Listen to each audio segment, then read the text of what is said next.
So my dad had quite big, ambitious, fantastic plans, didn't he, for lots of projects? Can you just tell me about the big pot he was going to make? Yeah. The thing that was really appealing about it, that he always thought big, about big projects. So he did some research and he thought he would build the biggest pot in the world. I believe the last one I heard of was in Taiwan, which was not really a big pot anyway. So the idea was to build this gigantic pot about 27-30 feet high, which would have taken 2 or 3 days to fire it, and it was going to be the star attraction on the Shapinsay. So it would hopefully it would have brought in tourism and some money for the island, and it would have been certainly on the tourist trail if it had all worked.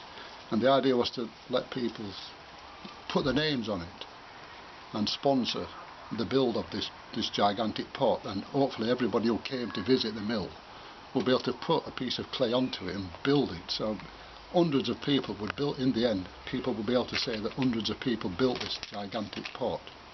So he always had these very imaginative, big ideas, which were absolutely fantastic. Right, we worked out this plan of building this giant dragon, which was going to be 30 feet long and 15 feet high, and we were going to build it out of clay, out of local Shapinsay clay, and we was going to put a kiln inside this and fire pots in it, and hopefully in the evening there would be lights across the spine of the dragon, and the flames would be coming out of the mouth, and the next day you'd be able to empty the kiln and you get all these pots out of the dragon's belly. But the idea was to put sky rockets and put wine on, free wine and food, and make a big festive scene of this and invite lots of people to come and help us build it.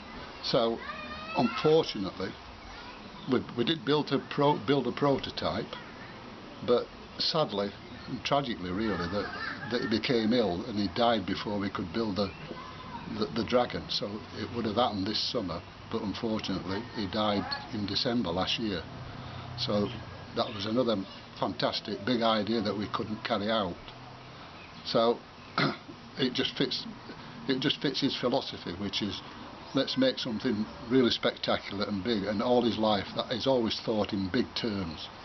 So it's such a tragedy that he's not here now to be able to do that. So it would be lovely if we could get enough people interested and enough money to be able to build this fantastic dragon, which would stand guard over the Shapinsay Mill, the Elwick Mill, and be an absolutely wonderful thing to see. This is a spin-off from the idea that Dave and myself had about building the big dragon on Shapinsay.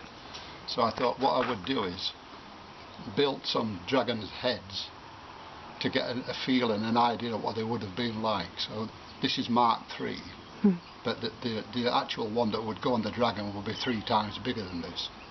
So this is really a prototype to work out some of the technical problems that would come across. Yeah, the dragon's flame. Well, everyone, dragons are the strangest things. Okay, that'll They make you do ridiculous things.